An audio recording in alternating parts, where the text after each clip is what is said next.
Muy bien, chicos, con esto terminamos esta serie de cápsulas correspondientes a el tema de la inspiración y revelación divinas.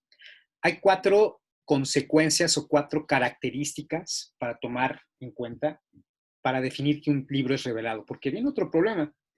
Muchos pueden decir, a mí Dios me habló y Dios me pidió que consignara esto por escrito.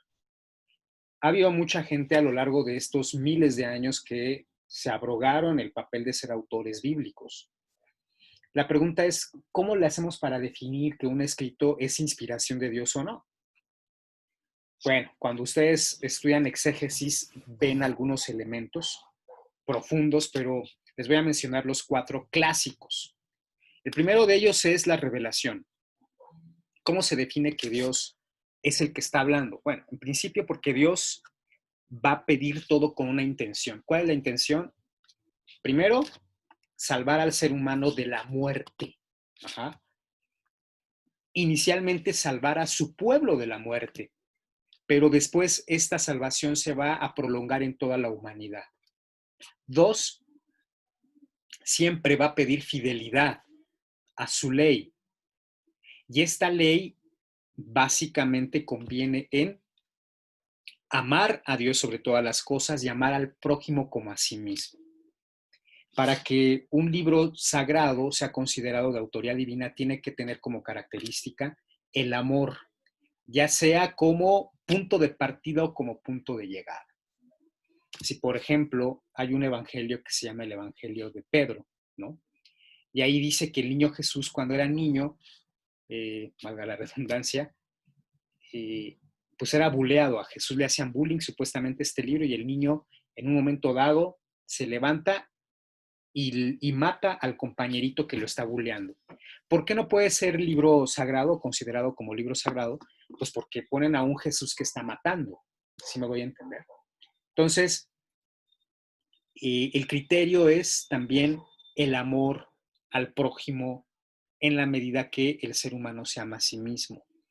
También el criterio está en que el libro tienda proféticamente a hablar del Mesías. Si hablamos de libros del Antiguo Testamento, la centralidad del Antiguo Testamento va a ser la figura del Mesías. ¿Quién es el Mesías? El Mesías es el enviado de Dios para poder redimir el error humano, que básicamente consiste en separarse de Dios. Cuando en Génesis 3:15, ¿verdad? Nosotros leemos, escuchamos a Dios diciéndole a la humanidad, enviaré a un varón nacido de mujer, a un descendiente de mujer que te aplastará la cabeza. Se lo dice a la serpiente. ¿Qué quiere decir esto? Desde ahí tenemos la promesa de que va a haber alguien histórico que va a aplastar la obra de separación fundamental entre Dios y el ser humano. Esta separación que comenzamos a estudiar la clase pasada, si lo recuerdan, ¿no? O sea, decirle a Dios, tú ya no, yo hago mi propia vida, mi historia la escribo yo, por medio del conocimiento voy a dominar al mundo. Y a este pecado fundamental, Dios le envía un redentor. La revelación del Antiguo Testamento siempre va a hacer referencia al redentor de Dios. Y finalmente, esta revelación se condensa en Jesús de Nazaret, que para los cristianos es el Mesías prometido. Y este Mesías al mismo tiempo va a tener como característica el hecho de que va a traer paz, va a restituir las relaciones entre Dios y los seres humanos y va a instaurar definitivamente un reino en donde Dios reinará y donde la muerte ya no tiene lugar ni la separación entre Dios y los seres humanos. Luego tenemos unidad.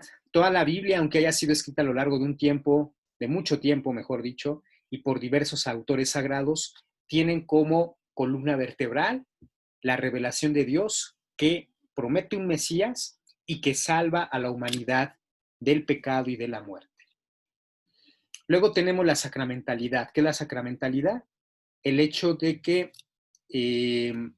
Dios se revele y esta revelación tenga un sello sagrado. ¿Qué significa sagrado? Que tiene datos que tienen que ver con la ley de Dios y que le exige al pueblo seguir al pie de la letra esta ley para que se salve. Y esta ley generalmente no está siendo seguida por el pueblo de Dios. Y finalmente lleva al pueblo a sacralizarse, es decir, a estar más cercano de Dios pidiéndole fidelidad. Y finalmente tenemos la inerrancia. ¿Qué es la inerrancia? Que no hay errores en la Sagrada Escritura. Aquí error no se refiere a que su contenido esté equivocado. No. Podemos incluso advertir algunas contradicciones entre algunos textos sagrados, ¿no? Por ejemplo, en el mismo libro del Génesis hay dos narrativas del origen del mundo. Seguramente lo vieron en el video de Did Darwin Kill God? Pero aquí lo importante es que no hay contradicción con respecto al mensaje fundamental de Dios para el ser humano. Muy bien, bueno chicos, pues con esto termino. Ahorita vamos a hacer un examen quiz, ¿ok? Y pues bueno, nada, platicamos en el salón de clase virtual.